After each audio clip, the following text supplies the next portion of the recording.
میں تشریف آوری پر حضرت صاحبزادہ سلطان فیاض الحسن قادری صاحب کو خوش آمدید کہتا ہوں.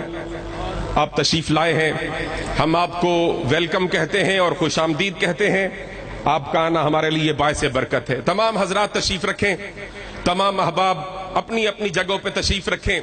نظم و ضبط کا خاص طور پر خیال رکھیں. حضرات گرامی دیکھیں, نظم و ضبط کا ہونا ازحد ضروری ہے. جو آقا کی شان و عظمت کی خاطر آیا ہے, اپنے عقیدے کے پرچار کے لیے, تحفظ کے لیے اور ناموس رسالت اور مقام مصطفیٰ کے تحفظ کے لیے آیا ہے, میں اسے سرکار کا واسطہ دیتا ہوں وہ اپنی جگہ پر بیٹھ جائے. اپنی اپنی جگہوں پر بیٹھ جائیں, اپنی اپنی جگہوں پر بیٹھ جائیں. جو دوست احباب کھڑے ہیں اپنی جگہوں پر بیٹھ جائیں اور نظم و ضبط کا خاص طور پر خیال کریں. یہ جو دوست احباب اپنے موبائلز پر ویڈیو بنانا چاہتے ہیں ان کی خدمت میں یہ درخواست ہے کہ ریکارڈنگ کا باقاعدہ انتظام موجود ہے, آپ سی ڈی لے سکیں گے. اپنی جگہ پر بیٹھ جائیں, نظم و ضبط کا خاص طور پر خیال کریں. حضرات گرامی, اب میں آپ کے سامنے مائک حوالے کر رہا ہوں قائد ملت اسلامیہ, جگر گوشہ غزالی زماں, محسن اہل سنت, حضرت علامہ صاحبزادہ سید حامد سعید کاظمی شاہ صاحب مائک پر اپنے ایمان افروز اور باطل سوز خطاب سے ہمیں نوازتے ہیں. جگر گوشہ غزالی زماں سید حامد سعید کاظمی شاہ صاحب. نعرہ تکبیر, قوت ایمانی, جذبہ ایمانی کے ساتھ نعرہ تکبیر, نعرہ رسالت, جگر گوشہ غزالی زماں.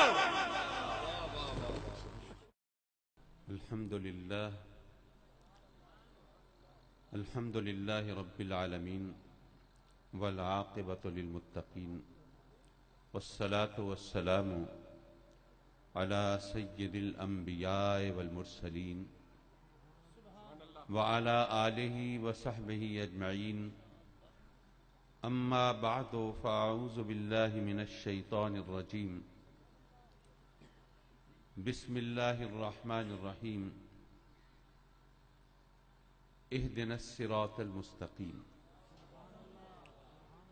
صدق اللہ مولانا العلی العظیم وصدق رسولہ النبی الامین ونحن علی ذلک لمن الشاہدین والشاکرین والحمد للہ رب العالمین.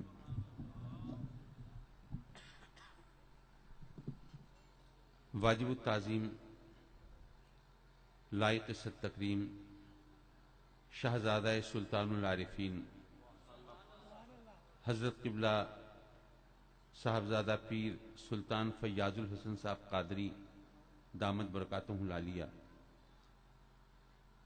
اور تاجدار ختم نبوت فاؤنڈیشن کے چیئرمین روح و رواں, آج کی اس محفل کے دائی اور میزبان حضرت حافظ پیر محمد شمس الزمان صاحب قادری زیدہ مجدہم, اور محترم و مکرم جناب عرفان محمود برق صاحب سابق قادیانی رہنما, حضرت قبلہ پیر قمر الشکور احمد صاحب دربار شکوریہ کمالیہ. اور آپ جانتے ہیں سٹیج پر اس وقت کہکشاں کا سماں ہے, طریقت و شریعت کے آفتاب و مہتاب جلوہ فگن ہیں. یہ روشن چہرے جو الحمدللہ ہم اہل سنت کی پہچان ہیں اور ہمارے وقار و افتخار کی علامت و ضمانت ہیں, یہاں پر جلوہ فگن ہیں. رب کائنات ان سب کی عمروں میں برکت عطا فرمائے اور ان کے ذریعے ہمارے مسلک کو مزید تقویت عطا فرمائے. حضرات مکرم, آج کل جب ہر طرف تخریب کاری ہو رہی ہے, بموں کے دھماکے ہوتے ہیں, گولیوں کی برسات ہوتی ہے, خون کی ہولی کھیلی جاتی ہے, سروں کی فصل کاٹی جاتی ہے, بچوں کا قتل عام ہوتا ہے, بے گناہوں کا خون بہایا جاتا ہے. ایسے میں جب مسجدوں میں نمازیوں کو شہید کر دیا جاتا ہے, جب درباروں پر بموں کے دھماکے ہوتے ہیں, ایسے میں یہ جم غفیر، یہ ہجوم عاشقاں، یہ سیل مہکشاں، یہ بتا رہا ہے، زبان حال سے بتا رہا ہے۔ انگریزی میں کہتے ہیں کہ actions speak louder than words. آدمی عمل سے جو پیغام دیتا ہے وہ زبانی پیغام کے مقابلے میں زیادہ مؤثر ہوتا ہے۔ تو آپ اپنے عمل سے پیغام دے رہے ہیں اور دنیا کو جتا رہے ہیں اور بتا رہے ہیں کہ آقا کریم کی عظمت و شان اور ناموس کی حفاظت کرتے ہوئے اگر موت بھی آئے تو ایسی موت پر زندگی رشک کرتی ہے۔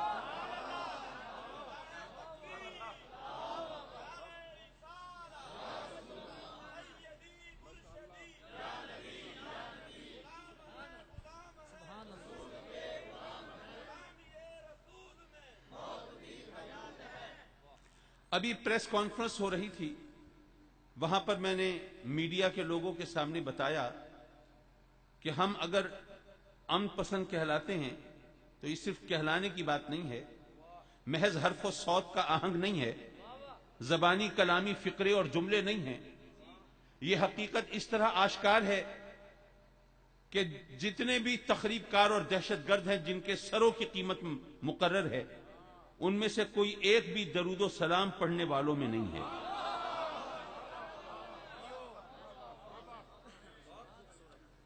اور یہ بھی عرض کرتا چلوں، وہاں کہا تھا یہاں دہراتا چلوں کہ ہم زخم کھاتے رہیں گے، ہم دکھ اٹھاتے رہیں گے، ہم لاشیں اٹھاتے رہیں گے، لیکن ان کے مقابلے میں تخریب کاری اور دہشت گردی کا راستہ کبھی نہیں اپنائیں گے۔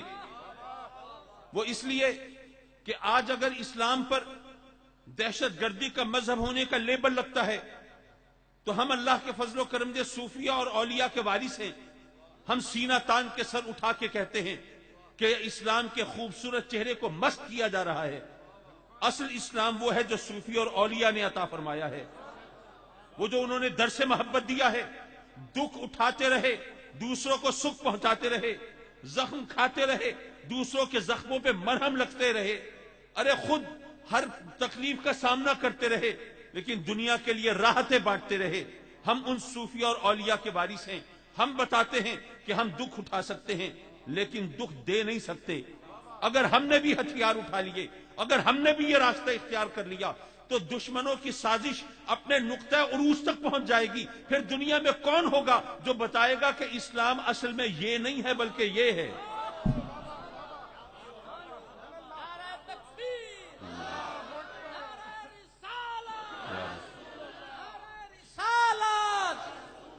مجمع سارا سویا پڑا ہے بھائی، نعرہ رسالت!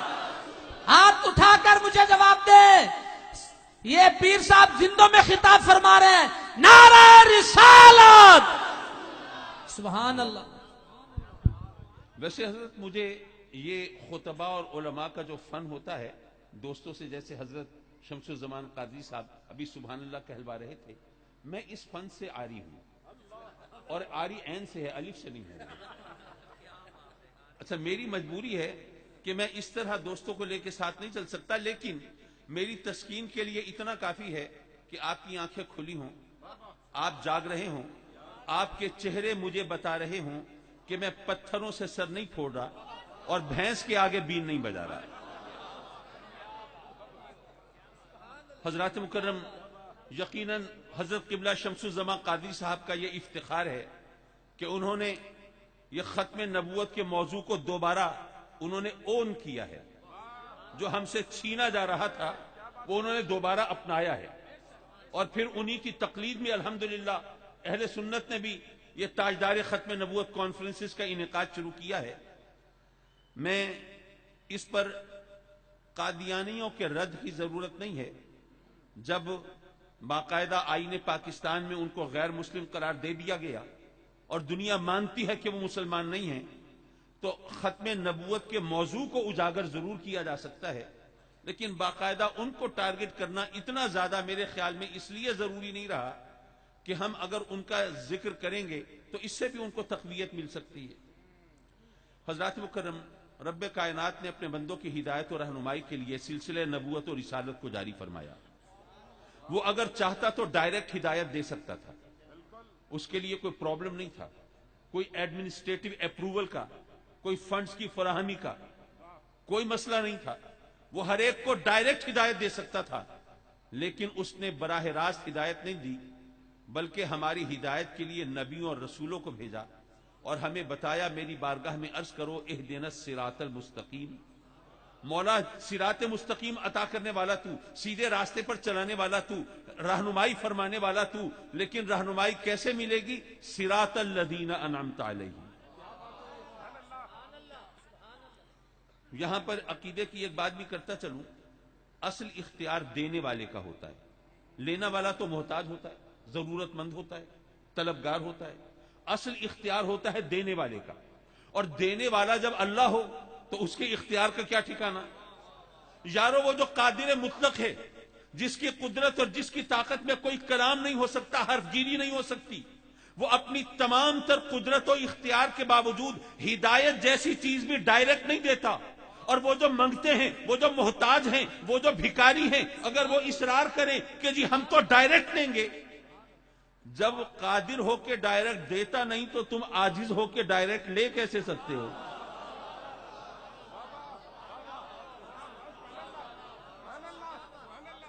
اب وہ ہماری ہدایت اور رہنمائی کے لیے بھیجتا ہے نبیوں اور رسولوں کو۔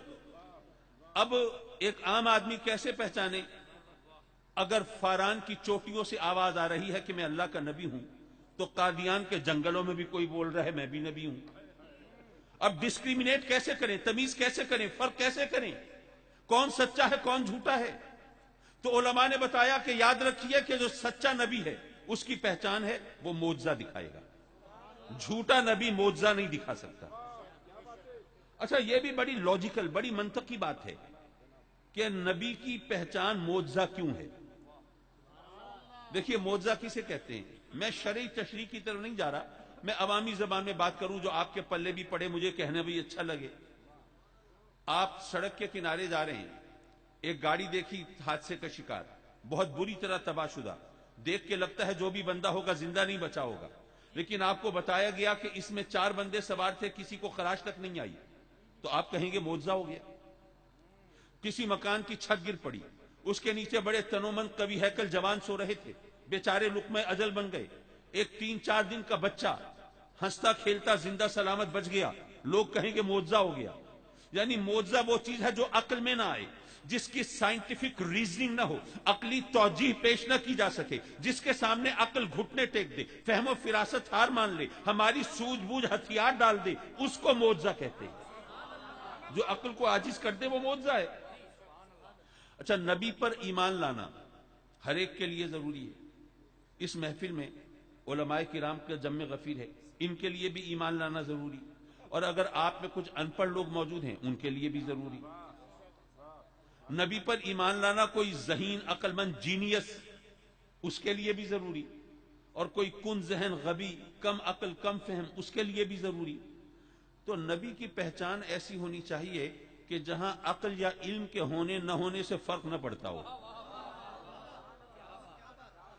اگر فرق پڑے تو ظاہر ہے جو جاہل ہے وہ کہہ دے گا مولا اگر مجھے علم حاصل کرنے کا موقع ملتا، مکتب اور مدرسے کا رخ کر سکتا، کاغذ قلم سے رشتہ جوڑ سکتا، تو مولا میں بھی ایمان لے آتا۔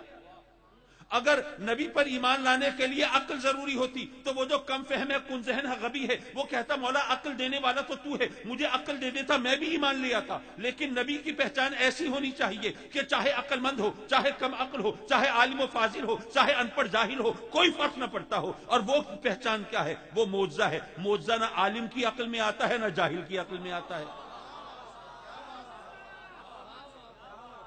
معجزہ نہ جینیس کی عقل میں آتا ہے نہ کم ذہن کی عقل میں آتا ہے، اس کے سامنے سب برابر ہیں۔ تو نبی کی پہچان معجزہ ہے۔ تمام انبیاء کرام معجزے لے کے آئے۔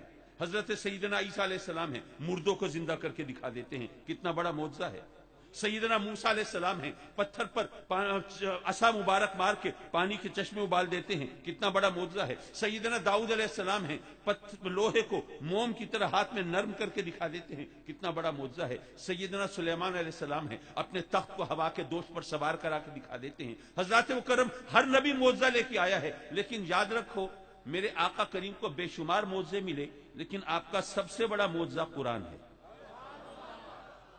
کہ علماء کرام جانتے ہیں سب سے بڑا معجزہ قرآن. میں سوچ رہا تھا مولا اگر سیدنا عیسیٰ علیہ السلام مٹی کی مورتی میں پھونک مار کے اسے جیتا جاگتا پرندہ بنا دیں تو کوئی دلیل تو نہیں چاہیے کہ یہ معجزہ ہے؟ کوئی نظر آ رہا ہے کہ معجزہ ہے؟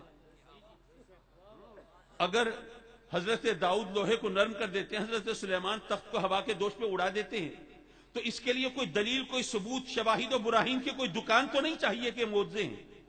نظر آ رہا ہے کہ معجزہ ہے. تو میرے آقا کریم کو سب سے بڑا معجزہ وہ ملا جو دلیل سے ثابت کرنا پڑتا ہے کہ معجزہ ہے. مولا یہ بات کچھ سمجھ میں نہیں آئی، یہ پلے نہیں پڑی. بھئی یہاں پر بھی سب سے بڑا معجزہ ایسا ہوتا جس کے لیے دلیل کی ثبوت کی ضرورت نہ ہوتی. ہمیں یہاں پر لوگوں سے منوانا پڑتا ہے، دلائل دینے پڑتے ہیں، ثابت کرنا پڑتا ہے. تو مولا سب سے بڑا معجزہ ایسا کیوں ملا؟ حضرات مکرم ذرا غور فرمائیے. بات یہ ہے سیدنا عیسیٰ علیہ السلام نے جن مردوں کو زندہ کیا تھا، آپ کے پاس ان میں سے کسی کا کوئی موبائل نمبر وغیرہ آپ کے پاس فیڈ ہے؟ کوئی عطا پتہ ہے؟ نہیں. ان کا کچھ خیر خبر نہیں. حضرت موسیٰ علیہ السلام نے جو پانی کے چشمے نکالے تھے، کیا وہاں کوئی پکنک سپاٹ ہے؟ کبھی کوئی ڈے آؤٹ کے لیے آپ کبھی گئے ہیں وہاں؟ نہیں، کچھ نہیں پتا. حضرت سلیمان علیہ السلام کا تخت آج ہمیں ہوا میں اڑتا ہوا دکھائی نہیں دیتا. وہ تمام معجزے اس وقت تھے جب انبیاء کرام نے نبوت کا اعلان کیا. اس وقت وہ معجزے لوگوں کی نگاہوں کے سامنے تھے، انہوں نے اپنی آنکھوں سے ان کا مشاہدہ کیا. وہ نبی اپنے زمانے کے لیے، اپنی قوم کے لیے، اپنے علاقے کے لیے آئے تھے. اس علاقے، اس زمانے، اس قوم کے لوگوں نے ان معجزوں کو اپنی آنکھوں سے دیکھا، مشاہدہ کیا، لیکن ظاہر ہے وہ آج تک موجود نہیں ہیں. یارو میرے آقا کریم وہ نبی اپنے زمانے اور اپنے علاقے اور اپنی قوم کے لیے تھے، ان کے سامنے وہ معجزے تھے. میرے آقا کریم کا دور نبوت چل رہا ہے قیامت تک، تو کوئی معجزہ ایسا چاہیے تھا جو قیامت تک باقی رہے.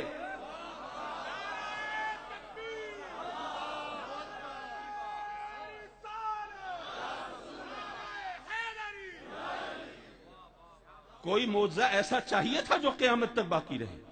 اس کو دوسرے انداز سے سمجھ سکتے ہیں. آج آپ کسی غیر مسلم کو اسلام کی دعوت دیں، اس سے کہیں کہ حلقہ بگوش اسلام ہو جاؤ، میرے آقا کریم کا کلمہ پڑھ لو، صراط مستقیم پر چلو، جنت کے حقدار ہو جاؤ. وہ کہے کہ ٹھیک ہے، آپ مجھے دعوت دیتے ہیں، مجھے کلمہ پڑھ لینا چاہیے، لیکن آپ کے اپنے دین کا اصول ہے کہ نبی کی پہچان معجزہ ہوتی ہے. آپ کہتے ہیں میں آپ کے نبی کے نام کا کلمہ پڑھوں. اپنے نبی کا کوئی معجزہ دکھاؤ گے تو کلمہ پڑھوں گا نا.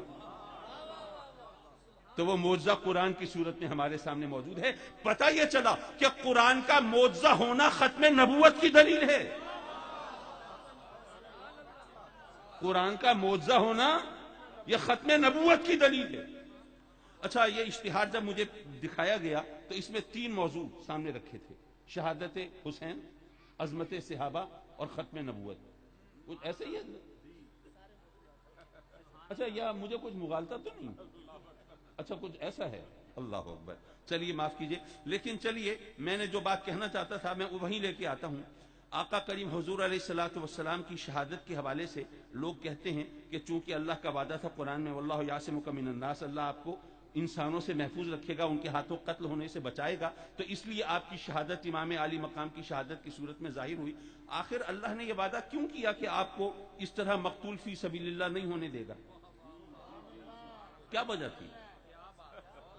دیکھیے کتنے انبیاء کرام ہیں جو شہید ہوئے، جام شہادت نوش کیا، لیکن بات یہ ہے کہ اگر کوئی نبی شہید ہو تو اس کا مطلب یہ ہے کہ اس کے دشمن اتنے طاقتور تھے، اتنے غالب تھے کہ انہوں نے اللہ کے نبی کو شہید کر دیا. تو پھر لوگ منتظر ہوں گے کہ وہ نبی تو شہید ہو گئے، اب کوئی نبی آئے گا جو حق کو کا بول بالا کرے گا، جو دین کو مکمل کرے گا اور جو اللہ کا پیغام اس طرح پہنچائے گا. لیکن اگر آقا کریم جامع شہادت نوش کرتے تو پتہ یہ چلتا آقا کریم اس عالم سے پردہ فرما رہے ہیں کہ جب دین کمزور تھا، جب آقا کریم بظاہر مغلوب ہو رہے تھے.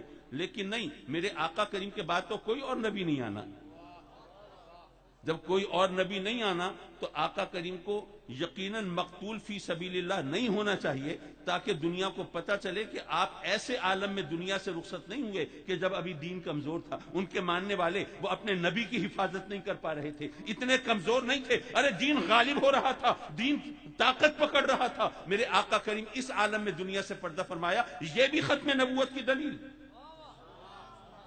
اچھا، اسی طرح وَإِذَا أَخَذْنَا مِيثَاقَ النَّبِيِّينَ لَمَا آتَيْتُكُم مِّن كِتَابٍ وَحِكْمَةٍ ثُمَّ جَاءَكُم.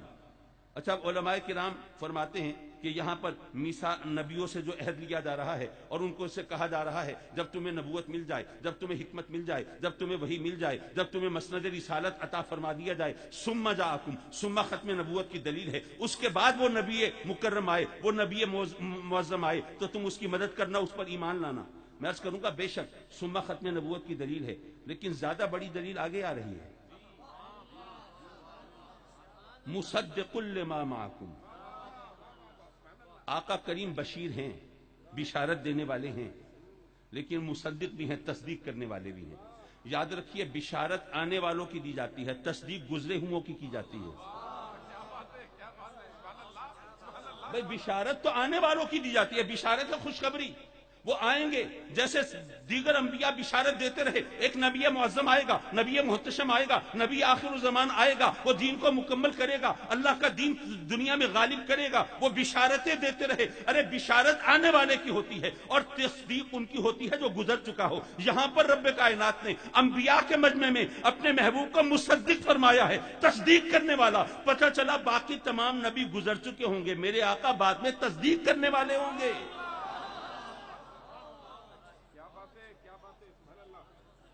حضرات محترم، اہدنا الصراط المستقیم پر چلا تھا، ذرا اس پر بھی بات کرتا چلوں۔ اور ویسے تو میرے ساتھ مسئلہ یہ ہوتا ہے کہ کوئی دامنگیر بھی نہیں ہوتا کہ صحیح ہنڑتے مغنو لاؤ، اس لیے مجھے خود ہی تھوڑا بہت لحاظ رکھنا پڑتا ہے۔ میں انشاءاللہ العزیز اپنی گفتگو کو زیادہ اتنا نہیں پھیلاؤں گا کہ وہ بیزاری کی حدود میں داخل ہونے لگے۔ حضرات مکرم، آج کل لوگ عام طور پر کہہ دیتے ہیں کہ یار یہ مولویوں کی لڑائی نے ہمیں تو کہیں کا نہیں چھوڑا، ہمیں تو سمجھ نہیں آتی، مولویوں نے ہمیں گھن چکر بنا دیا، ادھر بھی مولوی ہیں ادھر بھی مولوی ہیں، یہ بھی قرآن پڑھتے ہیں وہ بھی قرآن پڑھتے ہیں، یہ بھی حدیث پڑھتے ہیں وہ بھی حدیث پڑھتے ہیں، یہ بھی نمازیں پڑھتے ہیں وہ بھی نمازیں پڑھتے ہیں، یہ بھی شکم بالائے شکم داڑیاں رکھتے ہیں وہ بھی باشرہ دکھائی دیتے ہیں۔ اب کرے تو کیا کرے، کس کو راہبر مانے، کس کو رہنما تسلیم کرے، کس کے پیچھے چلے؟ وہ ان کو کافر کہتے ہیں، وہ ان کو کافر کہتے ہیں، ہمیں تو پتہ نہیں چلتا۔ یہ مولویوں کی لڑائی نے ہمیں تو کہیں کا نہیں چھوڑا۔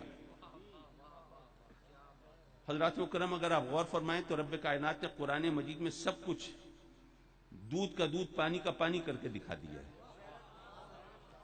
دیکھیے سورہ بقرہ ہے، پہلا پارہ ہے، رب کائنات فرماتا ہے یضل بہ کثیرا ویہدی بہ کثیرا۔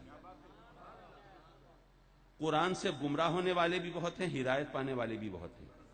اچھا یہ تو قرآن ہے، اللہ کا فرمان ہے، آیت ہے، اس لیے ہمیں ماننا ہے۔ اگر کسی مولوی نے کہا ہوتا تو یار لوگوں نے آستینیں چڑھائی ہوئی ہوتی، بلکہ شاید اس کے خلاف خود کش حملے ہو رہے ہوتے۔ دیکھو جی کہتا ہے قرآن سے بھی کوئی گمراہ ہو سکتا ہے، یہ کیسے ممکن ہے؟ قرآن تو منبع نور ہے، قرآن تو مخزن علم و حکمت ہے، قرآن تو سرچشمہ رشد و ہدایت ہے۔ ارے قرآن سے کوئی گمراہ کیسے ہو سکتا ہے؟ لیکن جب رب کائنات فرماتا ہے کہ قرآن سے گمراہ ہونے والے بھی، تو یہ تو قرآن کی صداقت کا منہ بولتا ثبوت ہے۔ رب کائنات نے 1500 سال پہلے بتا دیا تھا، اے میرے بندو جو بھی قرآن پڑھ رہا ہو آنکھیں بند کر کے اس کے پیچھے مت چل پڑنا کہ قرآن پڑھ رہا ہے۔ ہر قرآن پڑھنے والا ہدایت یافتہ نہیں ہوتا، قرآن سے ہدایت پانے والے بھی ہیں، گمراہ ہونے والے بھی ہیں۔ مولا یہ بات تو ٹھیک ہے، قرآن کی صداقت تو پتہ چل گئی، واقعی ہر فرقہ جو ہے وہ اپنے ثبوت کے لیے اپنے دلائل کے طور پر قرآن کی آیات پیش کر رہا ہوتا ہے، لیکن مولا ہمیں کیسے پتہ چلے قرآن سے ہدایت کس کو ملی ہے، گمراہ کون ہوا ہے، فیصلہ ہم کرنے والے کون؟ حضرات مکرم، اب دیکھیے جب رب کائنات نے ہمیں فرمایا کہ اے میرے بندو مجھ سے ہدایت مانگو، اہدنا الصراط المستقیم، تو ہدایت میں دوں گا، میں تو ہدایت دے دوں گا۔ وہ اس لیے کہ دیکھیے جب ہم اللہ سے مانگ رہے ہیں، آپ بازار میں جا رہے ہیں، کوئی فقیر کہے اللہ کے نام پہ 10 روپے دے دو، آپ نہ دیں تو آپ پر فتویٰ نہیں لگ سکتا، آپ کو کوئی برا بھلا نہیں کہہ سکتا، انگشت نمائی نہیں کر سکتا، حرف گیری نہیں کر سکتا، بھئی آپ کی مرضی آپ نے نہیں دی ہے۔ لیکن آپ بازار میں جاتے ہوئے کسی فقیر کو مانگتے کہ بھکاری کو فریادی کو بلائیں اور کہیں کہ مجھ سے 1 لاکھ روپے مانگ لو، وہ جناب وہیں پاؤں پکڑے ہاتھ جوڑے، غریب نواز بندہ پرور لجپال مہربانی کریں کرم فرمائیں 1 لاکھ روپے دے دیں، میں اور میری نسلیں ساری زندگی دعائیں دیں گی۔ آپ منہ پھیر کے چل دیں، جاؤ بابا معاف کرو میں تو نہیں دے دا۔ اب لوگ برا کہیں گے کہ نہیں، باتیں بنائیں گے؟ یارو عجیب بات ہے، پہلے کل 10 روپے آپ نے نہیں دیا، 10 روپے کی آج کل اوقات کیا ہے، تو کسی نے برا نہیں کہا یار اتنا تھوڑا دل ہے، 10 روپے بھی یہ غریب کے لیے نہیں کھلے، کسی نے نہیں کہا۔ اب 1 لاکھ روپے نہیں دے رہے تو لوگ برا کہہ رہے ہیں، کیوں؟ اس لیے کہ اگر مانگنے والا اپنی مرضی سے مانگے تو دینے کے والے کی مرضی ہے، چاہے دے چاہے نہ دے. لیکن اگر سخی خود کہے کہ مجھ سے مانگو اور پھر کوئی سوال کرے تو اب سخی پر لازم ہے وہ ضرور دے. اگر نہیں دے گا تو باتیں تو بنیں گی، ہر گیری تو ہوگی، تنقید تو ہوگی. اب ہم جو کہتے ہیں اہدنا الصراط المستقیم، ارے ویسے کہیں نہ کہیں پاک صاف ہو کر، باوضو ہو کر، پاک صاف کپڑے پہن کر رب کی بارگاہ میں، اس کے گھر میں جا کر 10 بستہ کھڑے ہو کر اس کی بارگاہ میں عرض کرتے ہیں اہدنا الصراط المستقیم، تو کیا ہر ایک کو ہدایت مل جاتی ہے؟ نہیں. اگر سخی کے کہنے پر کہہ رہے ہو ملنی تو ضرور چاہیے. اب نہیں ملی تو پھر کسے الزام دیں؟ یارو بات بڑی سادہ اور آسان ہے، صرف ذہن کو متوجہ کرنے کی بات ہے. اگر آپ سے کسی نے کہا 1 لاکھ روپے دے دیں تو آپ نے تو اس کی بات سنی ہے، الفاظ سنے ہیں. لیکن جب رب کی بارگاہ میں کوئی کہتا ہے اہدنا الصراط المستقیم، تو صرف الفاظ اور باتوں کی بات نہیں ہے. جو ہم سوچتے ہیں وہ بھی جانتا ہے، جو بولتے ہیں وہ بھی جانتا ہے، جو دکھاتے ہیں وہ بھی جانتا ہے، جو چھپاتے ہیں وہ بھی جانتا ہے. وہ نیت کو بھی جانتا ہے، عمل بھی جانتا ہے. وہ جانتا ہے میرا بندہ جو میری بارگاہ میں کہہ رہا ہے اہدنا الصراط المستقیم، کیا واقعی مجھ سے ہدایت مانگ رہا ہے، یا اس کو بچپن میں اس کے بزرگوں نے، والدین نے اس کو سورت رٹوا دی تھی، نماز یاد کرا دی تھی، اس پر احسان کیا تھا. یہ رٹی رٹائی سورت، یہ رٹی رٹائی نماز اس کے ہونٹوں سے جاری ہے، اس کی زبان پر طاری ہے، لیکن یہ مانگتا مانگتا کچھ نہیں ہے. اس کا ذہن کہیں اور ہے، خیال کہیں اور ہے، دھیان کہیں اور ہے. یہ بولتا کچھ اور ہے اور سوچتا کچھ اور ہے. سچے دل سے ہدایت مانگ کے دیکھو تو صحیح ملتی ہے کہ نہیں ملتی. اب سچے دل سے مانگو گے تو وہ ضرور دے گا. تو مولا کریم فرماتا ہے میرے بندوں مجھ سے ہدایت مانگ رہے ہو، میں ہدایت تو ضرور دوں گا، لیکن تمہیں کیسے پتا چلے گا کہ اب مجھے ہدایت مل گئی ہے؟ پہلے میں ذرا ڈاماڈول تھا، اب آیا ہوں سیدھے راستے پر. تم پر وہی تو نہیں آئے گی، جبریل آ کے تو نہیں بتائیں گے. یہاں برگلانے والے بھی ہیں، بہکانے والے بھی ہیں، اللہ رسول کی باتیں کرنے کے بہانے حرمین شریفین سے اٹھا کر لے جانے والے بھی ہیں. تو تمہیں کیسے پتا چلے گا اب مجھے ہدایت مل گئی؟ تو جب مجھ سے ہدایت مانگی ہے تو اتنے آسان طریقے سے دوں گا کہ پھر بھٹکنے کی گنجائش نہیں ہوگی. وہ کیسے؟ وہ اس طرح کہ جب مجھ سے ہدایت مانگو تو اپنی زبان سے کہو صراط الذین انعمت علیہم. یہ کتنا آسان راستہ ہے، ایسے شاید سمجھ نہ آیا ہو، اسے ایک مثال کے ذریعے سمجھا دوں. آپ یہاں ٹوبا ٹیکسی میں رہتے ہیں، آپ کا کوئی عزیز مہمان آ رہا ہے لاہور، ایئرپورٹ پر آپ کو اسے ریسیو کرنا ہے. اللہ کا دیا آپ کے پاس سب کچھ ہے، اپنی گاڑی ہے، اپنا ڈرائیور ہے، اپنی سواری ہے. آپ یہاں سے چلتے ہیں، لاہور پہنچتے ہیں. لاہور شہر میں انٹر ہوتے ہیں، گاڑی کھڑی کرتے ہیں، لوگوں سے پوچھتے ہیں بھائی میں ٹوبے سے آیا ہوں، مجھے ایئرپورٹ جانا ہے، ذرا مجھے راستہ بتا دیجئے. لوگوں نے کہا یار اتنی دور سے آیا ہے بندہ، تو چلو اس کو صحیح طرح گائیڈ کرنا چاہیے، صحیح ڈائریکشن دینی چاہیے. اب انہوں نے بتانا شروع کیا، جناب سیدھے جائیے، ایک فلائی اوور آئے گا اس سے گزر جائیے گا، پھر راؤنڈ اباؤٹ آئے گا، پھر یوں مڑ جائیے گا، فلاں چوک آئے گا اس سے فلاں روڈ لے لیجیے گا، پھر ایک فلائی اوور آئے گا اس سے یوں جائیے گا. آپ سن سن کے حیران پریشان، بھائی میں ٹوبے سے آیا ہوں، وہاں اتنے فلائی اوور نہیں ہیں، اتنے راؤنڈ اباؤٹ نہیں ہیں، اتنے چوک نہیں ہیں، اتنی سڑکیں نہیں ہیں، گاڑیوں کی اتنی لمبی قطاریں نہیں ہیں. یارو میں اتنے 100 کلومیٹر سے آیا کھڑا ہوں، اب 10-20 کلومیٹر کی بات رہ گئی ہے، میرے حال پہ رحم کرو خدا کے لیے، مجھے ایئرپورٹ تک پہنچا دو. اب آپ کی پریشانی دیکھ کے ایک بندہ آیا، ایئرپورٹ جانا ہے، پریشان ہو، پریشان مت ہو، اتفاق سے میں بھی ایئرپورٹ جا رہا ہوں، تو ایسا کرو اپنی گاڑی میری گاڑی کے پیچھے لگا لو، سیدھے ایئرپورٹ پہنچ جائیں گے. فلائی اوور گننے کی ضرورت نہیں ہے، راؤنڈ اباؤٹ شمار کرنے کی حاجت نہیں ہے، چوکوں پر کھڑے ہو کر سڑکوں نام پڑھنے کی تک نہیں ہے، جگہ جگہ رک کر لوگوں سے راستہ پوچھنے کی بھی گنجائش نہیں ہے. بس اتنا کرنا، اپنی گاڑی میری گاڑی کے پیچھے رکھنا، ادھر ادھر مت ہو جانا، سیدھے ایئرپورٹ پہنچ جائیں گے. اللہ بھی فرماتا ہے اے بندو تمہیں ہدایت چاہیے نا، تمہیں کیا پتا ہدایت کا راستہ کون سا ہے؟ ایسا کرو میرے جو انعام یافتہ بندے ہیں ان کے پیچھے چل پڑو، تمہیں بھی ہدایت مل جائے گی.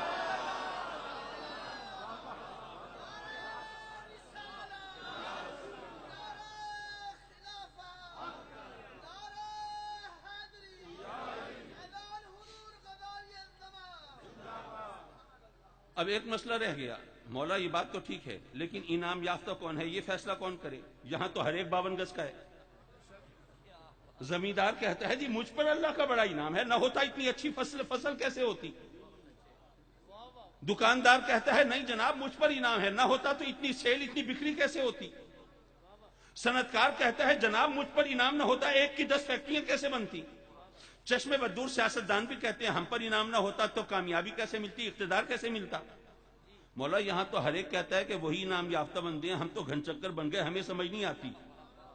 رب کائنات نے فرمایا کہ اے میرے بندو، یہ مسئلہ ہے ایمان اور کفر کا، یہ مسئلہ ہے گمراہی اور ہدایت کا، گویا یہ مسئلہ ہے زندگی اور موت کا۔ یہ تمہاری ڈسکریشن پہ، تمہاری ثوابدید پہ نہیں چھوڑتا، یہ مسئلہ میں خود حل کر دیتا ہوں، قرآن میں بتاتا ہوں انعام یافتہ کون ہے۔ کون ہے انعام یافتہ؟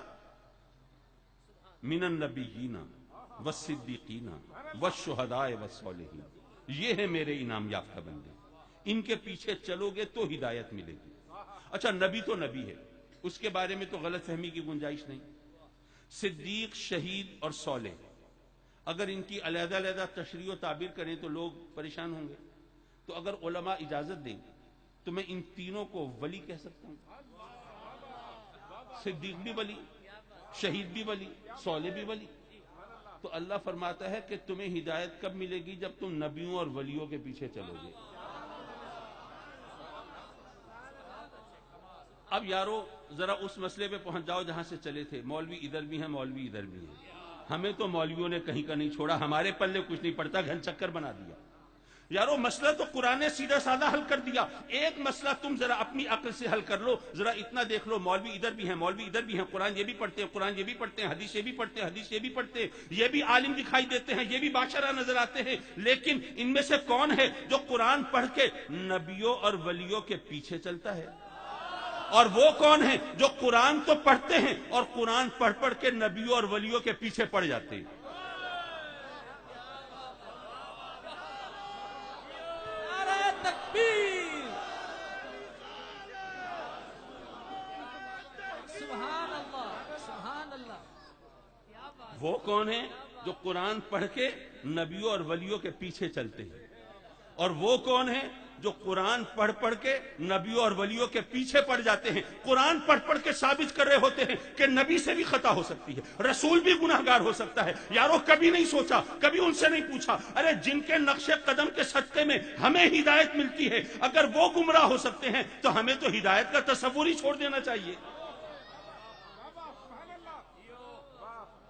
تو حضرات مکرم، اب آج کے بعد آپ یہ ذرا خیال رکھیے گا، ختم نبوت کا نعرہ لگانے والے تو بہت ہیں، لیکن وہ کون ہیں جو قرآن پڑھتے ہیں، ختم نبوت کی بات کرتے ہیں اور پھر نبیوں اور ولیوں کے پیچھے چلتے ہیں، ان کی دکھائی ہوئی راہوں کو اپناتے ہیں اور اس کے ذریعے رہنمائی حاصل کرتے ہیں، اور وہ کون ہیں جو ان پر تنقید اور تبصرہ اپنا حق سمجھتے ہیں اور اپنے علم کا اظہار اس انداز سے کرتے ہیں۔ اللہ تعالیٰ ان کے شر سے بچائے۔ وآخر دعوانا ان الحمد للہ رب العالمین۔